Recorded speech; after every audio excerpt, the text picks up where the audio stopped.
जब भी आते हैं शुरू होती है? कोटा बूंदी संसदीय क्षेत्र मेरा परिवार है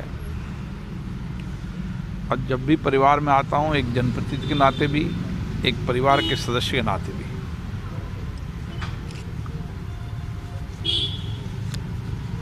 इसको टाइल हो ना,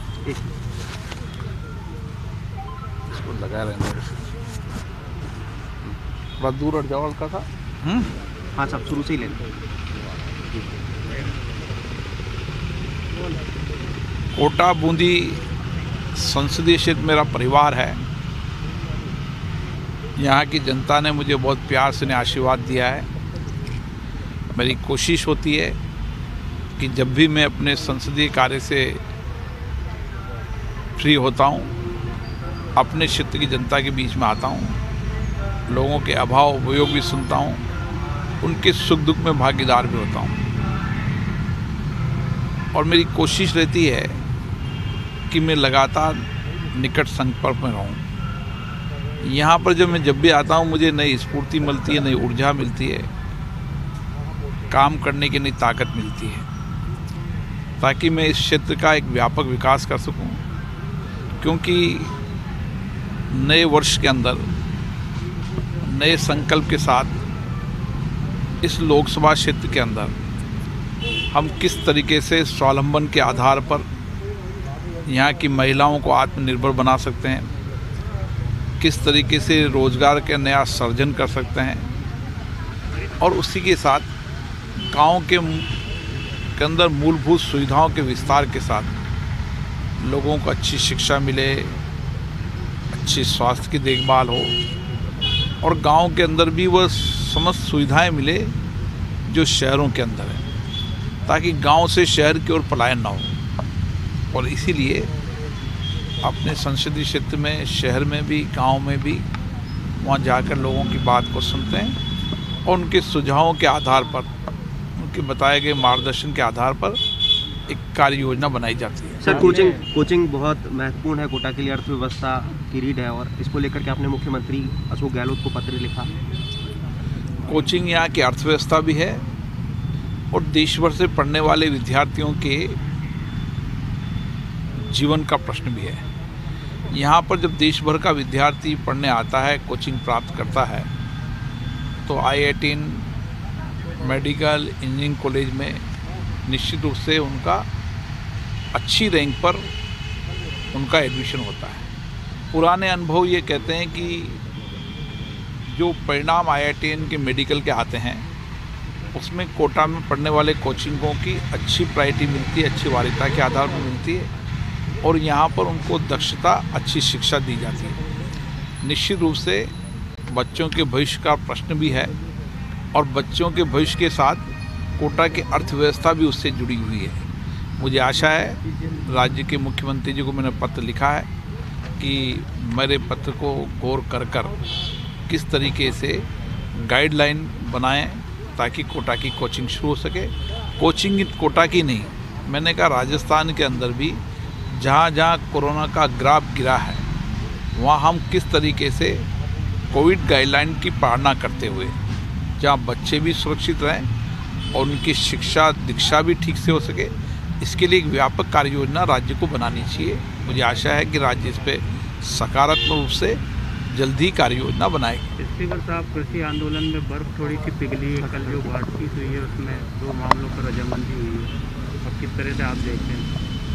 सरकार और किसान संगठन आपस में वार्ता कर रहे हैं। मुझे आशा है कि सकारात्मक परिणाम आएंगे। सर, 2020 का आज अंतिम दिन है, 2021 के लिए देशवासियों को लेकर कल 2021 में देंगे। हाँ, बनता भी कर लिया। इनका बनता भी नए साल के पहले दिन ही है, 2021 की बात। तो हाँ, याद नहीं करें तो लेना है हमको एक छोटा सा। लोकसभा स्पीकर ओम बिरला गृहनगर कोटा के प्रवास पर हैं, और बिरला साहब, फिलहाल मेरा सबसे बड़ा सवाल यही कि आपने भी पत्र लिखा है लेकिन कोटा की कोचिंग शुरू नहीं हो पा रही है।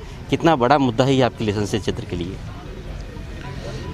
ये कोटा का नहीं, पूरे देश भर से पढ़ने वाले विद्यार्थी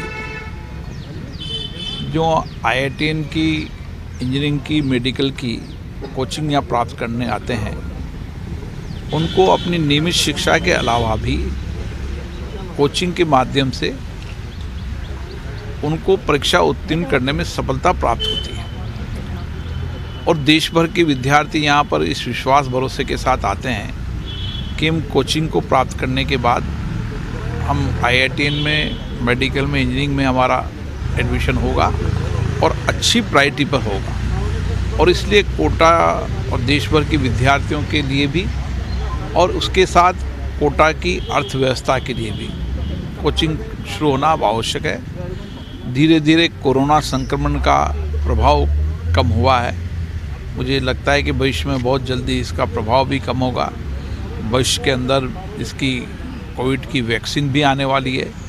उसके साथ हम किस तरीके से एक सुरक्षित गाइडलाइन बनाकर यहाँ की कोचिंग, यहाँ के एजुकेशन इंस्टीट्यूशन और पूरे राजस्थान के कोचिंग और राजस्थान के एजुकेशन इंस्टीट्यूट कैसे शुरू कर सकते हैं, उसकी राज्य सरकार को व्यापक कार्य योजना बनाना चाहिए। सर, पिछली बार भी आप विजिट पे पधारे थे तो कोचिंग को लेकर आपसे बात हुई थी। प्रिंसिपली आप तो एग्रीड थे, लेकिन आखिर कहाँ पे चटक रहा है? राज्य सरकार और केंद्र सरकार के बीच का ये पूरा मसला फुटबॉल बन गया लगता है? नहीं, राज्य सरकार और केंद्र सरकार के बीच के अंदर कोई विवाद नहीं है। केंद्र ने एक स्पष्ट गाइडलाइन जारी कर रखी है जिसमें राज्य सरकारों को अपने स्तर पर वहाँ की व्यवस्थाएं देखते हुए कोविड गाइडलाइन की SOP बनाकर और एजुकेशन इंस्टीट्यूट को शुरू करने की स्वायत्तता राज्यों को दे चुके हैं। मैंने इस संबंध में गृह मंत्रालय से भी बात की थी। गृह मंत्रालय ने कहा कि राज्य सरकार को अगर इसके अलावा भी कोई स्पष्टीकरण चाहिए तो हम स्पष्टीकरण भेज देंगे ताकि राज्य सरकार अपनी SOP बनाकर, गाइडलाइन बनाकर और कोचिंग, अन्य एजुकेशन इंस्टीट्यूट वहाँ की परिस्थितियों को देखते हुए शुरू कर सकते हैं। सर, 7-8 जनवरी को कोटा में बंद की बात इस पूरे मुद्दे को लेकर कही जा रही है। आपको क्या लगता है, जनवरी नया साल का पहला महीना है, खुशखबरी मिल सकती है कोचिंग शुरू होने की कोटा को? मैं सभी संगठनों से आग्रह करूंगा कि बंद करने की आवश्यकता नहीं है। हम राज्य सरकार से पुनः आग्रह करेंगे और मुझे लगता है कि राज्य सरकार भी हमारी बात को, हमारी यहाँ की समस्याओं को सहानुभूतिपूर्वक विचार करेगी। सर, आप संसदीय क्षेत्र के दौरे पर हैं, क्या वैक्सीनेशन को लेकर कोई अपडेट लेंगे आप? हर कोई इसकी तैयारी कर रहा है, कोटा में भी बड़ी उत्सुकता है इसको लेकर के। हाँ, निश्चित रूप से मेरी सरकार से भी वार्ता हुई है और अन्य वैज्ञानिकों से भी वार्ता हुई है। जनवरी के अंदर इसकी वैक्सीन को औपचारिक स्वीकृति मिल जाएगी। इसके डेटा को एनालिसिस कर रहे हैं और मुझे लगता है कि इस सप्ताह के अंदर ही एक अच्छी खुशखबरी आएगी जिससे वैक्सीन किनको लगनी है, इसके केंद्र और राज्य सरकार ने गाइडलाइन बनाई है और वैक्सीन आने के बाद मुझे लगता है कि कोविड को रोकने के सकारात्मक परिणाम आएंगे। सर, मेरा आखिरी सवाल इस गुजरते साल को लेकर के, साल 2020 के लिए जो पैरामीटर ओम बिरला ने अपने संसदीय क्षेत्र के लिए सेट किए थे, क्या लगता है कितना उसको छू लिया और 2021 के लिए क्या कुछ देखने को मिलेगा कोटा बूंदी संसदीय क्षेत्र में? पिछला वर्ष हम सबके लिए चुनौतीपूर्ण वर्ष रहा। पूरे वर्ष भर के अंदर मुझे लगता है कि हम कोरोना संक्रमण वायरस से लड़ते रहे। इस कारण जो हमारे अन्य मापदंड होने थे वो मापदंड पूरे नहीं हो पाए, लेकिन मुझे आशा है कि नया वर्ष हमारे लिए नए ऊर्जा लेके आएगा, नए सकारात्मक रास्ते लेके आएंगे और हम नए वर्ष के अंदर उन सब मापदंडों को पूरा कर पाएंगे जो हमने विचार किए थे या जनता के सुझाव आए थे, जिसके आधार पर उनके अनुपालना में हम उन गाइडलाइनों के आधार पर और उन मापदंडों को पूरा करने में सक्षम होंगे। तो लोकसभा स्पीकर ओम बिरला जो बता रहे हैं कि गुजरता साल चुनौतियों के नाम रहा, लेकिन नए साल में नए लक्ष्यों को छुएंगे। कोरोना वैक्सीनेशन की तैयारियों की भी समीक्षा अपने संसदीय क्षेत्र के दौरे के दौरान बिरला करने वाले हैं और साथ में उम्मीद ये भी है कि नए साल में कोटा में बंद पड़ी कोचिंग क्लासेस भी फिर से गुलजार होगी। लेकिन इसके साथ ही साथ लोकसभा स्पीकर ने अपील की है कि जिस तरह से कोटा में 7-8 जनवरी के बाद कई संगठनों ने कोचिंग फिर से शुरू करने की मांग को लेकर कोटा में बंद बुलाने की बात कही है, उसको उन्होंने टालने की भी अपील की है। कैमरामैन रामेश्वर कुशवाहा के साथ भंवर चारण, फर्स्ट इंडिया न्यूज़, कोटा।